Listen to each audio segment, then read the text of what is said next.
Hi అండి. అందరికీ నమస్కారం. Welcome to my channel. ఈ వీడియోలో ఏపీ ప్రభుత్వ పెన్షనర్స్‌కి అదనపు క్వాంటమ్ ఆఫ్ పెన్షన్ 15% అదనపు పెన్షన్ పునరుద్ధరణ గురించి కీలక అప్డేట్ అయితే వచ్చింది.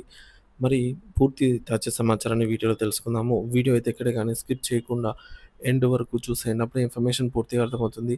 అలాగే వీడియో చూస్తున్న ప్రతి ఒక్కరు వీడియోకైతే లైక్ చేయండి ఫ్రెండ్స్. వీడియోని తోటి ఉద్యోగ పెన్షన్ మిత్రులతో అయితే షేర్ చేయండి. కొత్తగా మన ఛానల్‌ని చూస్తున్నారు. ఇంకా ఎవరైనా సబ్స్క్రైబ్ చేసుకోకుంటే వెంటనే మన ఛానల్‌ని సబ్స్క్రైబ్ చేసుకోండి. దీని ద్వారా నేను చేసే లేటెస్ట్ వీడియోస్ అన్నీ మీ వరకు రీచ్ అవుతాయి. ఇక ఆలస్యం చేయకుండా వివరాల్లోకైతే వెళ్ళిపోదాము. ఫ్రెండ్స్ ఇక విషయానికొచ్చినట్లయితే ఏపీ ప్రభుత్వ పెన్షనర్లు తమ జీవిత చరమకంలో అదనపు పెన్షన్ కోసం దశాబ్దాలుగా ఎదురుచూస్తున్నారు. వయసు పైబడిన వారికి అదనపు ఆర్థిక భరోసా కల్పించే ఈ పథకం అమలులో ప్రభుత్వాలు చూపుతున్న నిర్లక్ష్యం, పెన్షనర్ సంఘాలు చూపుతున్న ఉదాసీనత కారణంగా వేలాది మంది పెన్షనర్స్ తమ న్యాయమైన హక్కులకు దూరమవుతున్నారు. వివిధ రాష్ట్రాల హైకోర్టులు, చివరకు సుప్రీంకోర్టు సైతం పెన్షనర్లకు అనుకూలంగా తీర్పు ఇచ్చినా కూడా క్షేత్రస్థాయి పరిస్థితుల్లో మార్పు రాకపోవడం పెన్షనర్లు తీవ్ర ఆవేదన వ్యక్తం చేస్తున్నారు. అసలు వివాదం ఏంటి అని చూసుకున్నట్లయితే ప్రభుత్వ నిబంధనల ప్రకారంగా 70, 75, 80, 85, 90, 95, 100 సంవత్సరాలు పూర్తయిన ఇక్కడ మనం చూసుకోవాలి. పూర్తయిన తర్వాత వారి బేసిక్ పెన్షన్‌పై నిర్దిష్ట శాతం అదనపు పెన్షన్ చెల్లిస్తారు. అయితే అసలు వివాదం అంతా వయసు పూర్తి కావడము అనే పదంపై మాత్రమే ఉంది. ఈ 70 సంవత్సరాలు పూర్తయిన 71 సంవత్సరంలోకి అడుగుపెట్టిన తర్వాత మాత్రమే అదనపు పెన్షన్ అనేది ఇస్తాము అనేది ప్రభుత్వ వాదన. కానీ పెన్షనర్స్ మరియు పెన్షనర్ సంఘాలు 69 సంవత్సరాలు పూర్తి చేసుకొని 70వ సంవత్సరంలోకి అడుగుపెట్టిన వెంటనే ఇవ్వాలి అనేది వీరి వాదన. దీనికి సంబంధించి ఆంధ్రప్రదేశ్ రాష్ట్ర హైకోర్టు కూడా 69 సంవత్సరాల నుండి 70వ సంవత్సరంలోకి అడుగుపెట్టిన వెంటనే అదనపు పెన్షన్ చెల్లించాలి అని తీర్పిచ్చింది. గత పీఆర్సీలో అడిషనల్ క్వాంటమ్ ఆఫ్ పెన్షన్ లేదా అదనపు పెన్షన్ విషయంలో తెలంగాణ పెన్షనర్స్‌తో పోలిస్తే వేలాది రూపాయలు నష్టపోయిన ఆంధ్ర పెన్షనర్స్ ఏ రోజుకైనా మరలా మనకు అదనపు పెన్షన్ పెంచుతారా? లేదా? అనే ఆవేదనతో అయితే ఉన్నారు. 2021లో ఇచ్చిన తెలంగాణ పీఆర్సీని పరిశీలన చేసినట్లయితే 70 సంవత్సరాలకు 15%, 75 సంవత్సరాలకు 20% మరియు 80 సంవత్సరాలకు 30% ఇచ్చారు. పెన్షనర్లకు పెద్ద స్థాయిలో ఆర్థిక లబ్ధి కల్పించారు. పెన్షనర్లకు సంబంధించి అదనపు పెన్షన్ విషయంలో ప్రభుత్వము సానుకూలంగా నిర్ణయం అయితే తీసుకున్నది. ఆంధ్ర పీఆర్సీని పరిశీలించినట్లయితే 70 సంవత్సరాలకు 7%, 75 సంవత్సరాలకు 12%, 80 సంవత్సరాలకు 20% ఇచ్చి ఆర్థిక లబ్ధి విషయంలో పెన్షనర్లను తీవ్ర నిరాశకైతే గురిచేశారు. మరియు ఆర్థిక నష్టానికి గురిచేశారు. అప్పుడు ఐఆర్ పెంచకుండా తగ్గించినందుకు జేఏసీ నాయకులు చలో విజయవాడ పిలుపునిచ్చారు. 80% మంది ఉపాధ్యాయులు ముందుండి ఈ ధర్నాలో పాల్గొని విజయవంతం చేశారు. ప్రజలు కూడా మద్దతు తెలిపారు. కానీ జేఏసీ నాయకులు గత ప్రభుత్వానికి అనుకూలంగా ప్రకటన చేసి ధర్నాను విరమించారు. డిమాండ్ల సాధనకు అనుకూలంగా ఉన్న సమయము ఆశ్చర్యంగా డిమాండ్లు సాధించకుండా విరమించారు. వారు తీసుకున్నటువంటి నిర్ణయం వలన ఉద్యోగులు మరియు పెన్షనర్లు వేలాది రూపాయలు నష్టపోతున్నారు. ఈ ఆర్థిక నష్టం తిరిగి పొందలేనిది. అదనపు పెన్షన్ విషయంలో గత ప్రభుత్వం మరియు జేఏసీ నాయకులు గొప్ప డ్రామాని నడిపించారు. గత ప్రభుత్వం పెన్షనర్లకు పూర్తిగా అదనపు పెన్షన్‌ని తీసివేశారు. పూర్తిగా అదనపు పెన్షన్‌ని తీసివేయడం జరిగిందనమాట. ఆ తర్వాత ఆ విధంగా ఉత్తర్వులు కూడా ఇచ్చారు. పెన్షనర్లు ఆందోళన చెందడం, సంఘ నాయకులు ప్రభుత్వంతో మాట్లాడినట్టుగా నటించి 70 సంవత్సరాలకు అప్పటి వరకు ఉన్నటువంటి అదనపు పెన్షన్ 10%ని 7%కు అలాగే 70 సంవత్సరాలకు 15% ఉన్న పెన్షన్‌ను 12%కు ప్రభుత్వంతో పోరాడి సాధించినట్లుగా నాయకులు ప్రకటనలిచ్చారు. నాయకులపై పెట్టుకున్న నమ్మకాన్ని మోసపూరిత చర్యగా అయితే భావించాలి. ఉన్న సౌకర్యాలను పెంచాలి లేదా అలాగే ఉంచాలి కానీ తగ్గించిన సందర్భం గత ప్రభుత్వంలో ఎన్నడూ చూడలేదు. నాయకులు మరియు ప్రభుత్వాలు ఒకటిగా ఉన్నప్పుడు ఎవరు ఏమీ చేయలేరు. ఎన్నికల ముందు నాయకులు కొంత హడావిడిగా చేశారు. గత రాష్ట్ర ప్రభుత్వం అదనపు పెన్షన్ తిరిగి మంజూరు చేస్తున్నట్టుగా ప్రకటనలు ఇచ్చారు. ఎందుకో ఆచరణ సాధ్యం కాలేదు. తెలంగాణ పెన్షనర్లతో పోల్చినట్లయితే ఈ 5 సంవత్సరాల్లో లక్షలాది రూపాయలు ఆంధ్ర పెన్షనర్స్ కోల్పోయారు.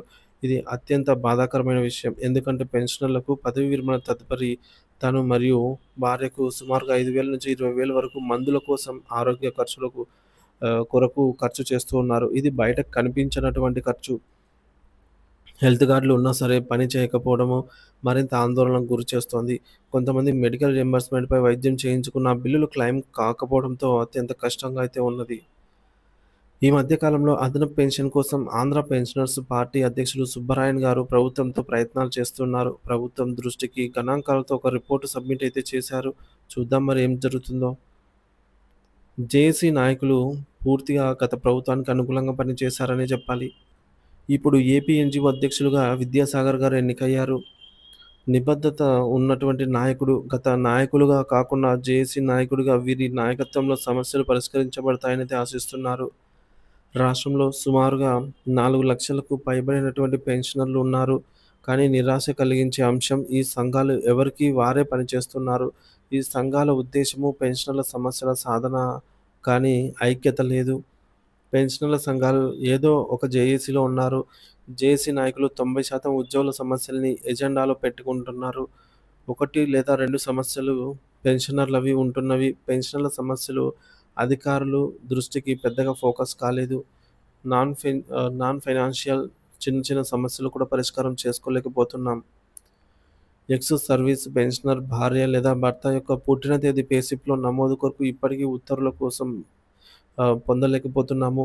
ఈ కారణంగా సర్వీస్ పెన్షనర్లు ఆందోళన చెందుతున్నారు. కుటుంబ పెన్షనర్లకు పుట్టిన తేదీ నమోదు కాక అదనపు పెన్షన్ పొందలేకపోతున్నారు. అలాగే సీఎఫ్ఎంఎస్‌లో కూడా సమస్యలు తలెత్తుతున్నాయి. ఏదేమైనా రాష్ట్ర పెన్షనర్ల సంఘాల నాయకులను మరియు ఆంధ్ర పెన్షనర్ల పార్టీ అధ్యక్షులను కోరేది ఒకటే. కొత్త పీఆర్సీ వచ్చే ముందు అదనపు పెన్షన్ మరియు గత పీఆర్సీలో ఎనామిల్ అంటే ఎర్న్డ్ లీవ్స్ డిఫరెన్స్ మరియు ఇతర పీఆర్సీ సమస్యలు పొందటానికి కృషి చేయవలసిందిగా అయితే రాష్ట్ర వ్యాప్తంగా ఉన్న పెన్షనర్స్ కోరుతూ ఉన్నారు. అలాగే చంద్రబాబు భవిష్యత్తు వ్యూహం ముందు ఉన్నటువంటి మార్గం. అపారమైన అనుభవం కలిగినటువంటి రాష్ట్ర ముఖ్యమంత్రి చంద్రబాబు నాయుడు గారు ఈ క్లిష్టమైన పరిస్థితిని అధిగమించడానికి ఒక జాగ్రత్త పూర్వక వ్యూహాన్ని అనుసరించే అవకాశం లేకపోలేదు. సో, ఒకేసారి కాకుండా దశల వారీగా కూడా ఈ యొక్క పరిష్కారాన్ని అంటే పెండింగ్‌లో ఉన్న బకాయిలనైతేనేమి, ఇతర డిమాండ్‌లను ఒకేసారి కాకుండా దశల వారీగా పరిష్కరించే అవకాశం అయితే ఉంది. ఈ విధంగా ప్రణాళిక అయితే వేయవచ్చు. అలాగే అనవసరపు ఖర్చులను తగ్గించి ఆర్థిక క్రమశిక్షణ పాటిస్తూనే రాష్ట్రానికి ఆదాయ వనరులను పెంచే మార్గాలపై దృష్టి సారించడం తప్పనిసరి. ఇక రాష్ట్ర వ్యాప్తంగా వాస్తవ ఆర్థిక పరిస్థితిపై శ్వేతపత్రం విడుదల చేసి వాస్తవాలను ప్రజలు, ఉద్యోగుల ముందుంచటం, తద్వారా పారదర్శకతకు ప్రదర్శించవచ్చు. ఇది భవిష్యత్ నిర్ణయాలకు మద్దతు కూడగట్టడంలో సహాయపడుతుంది. మరి ఉద్యోగ సంఘాలతో ఒకవైపు చర్చలు జరుపుతూ వారి సమస్యలను ఓపికగా విని ఆచరణ సాధ్యమైన పరిష్కారాలను కనుగొనడం ద్వారా ఈ యొక్క ఘర్షణ వాతావరణం ఏదైతే ఉందో దాన్ని తగ్గించవచ్చు. అలాగే ప్రభుత్వ ఉద్యోగులు సంక్షేమాన్ని కాపాడటం బా ప్రభుత్వ బాధ్యత. సో, ప్రభుత్వ ఉద్యోగుల సంక్షేమాన్ని కూడా కాపాడాల్సిన బాధ్యత ప్రభుత్వంపై ఉంది. అదే సమయంలో రాష్ట్ర క్లిష్ట పరిస్థితుల్లో ఉన్నప్పుడు రాష్ట్రానికి అండగా నిలవడం, పరిపాలనలో భాగస్వాములైన రాష్ట్రాభివృద్ధికి పాటుపడటం ఉద్యోగుల కర్తవ్యం. కేవలం డిమాండ్ల సాధనకే పరిమితం కాకుండా అవినీతి రహిత, సమర్థవంతమైన పరిపాలనను అందించడంలో ఉద్యోగులు క్రియాశీల పాత్ర పోషించాలి. చంద్రబాబు నాయుడు గారు తీసుకున్న తొలి నిర్ణయం ఉద్యోగులకు తాత్కాలిక ఉపశమనాన్ని ఇచ్చిన అసలైన సవాళ్లు ముందున్నాయి. ప్రభుత్వం మరియు ఉద్యోగులు పరస్పర విశ్వాసం, సహకారంతో ముందుకు సాగినప్పుడే ఈ యొక్క ఆర్థిక సంక్షోభాన్ని అధిగమించి నవ్యాంధ్ర ప్రగతి పథకంలో పయనించగలదు. సో, దీనిపై మీ అభిప్రాయాన్ని కామెంట్ ద్వారా తెలియజేయండి friends. Thank you for watching this video.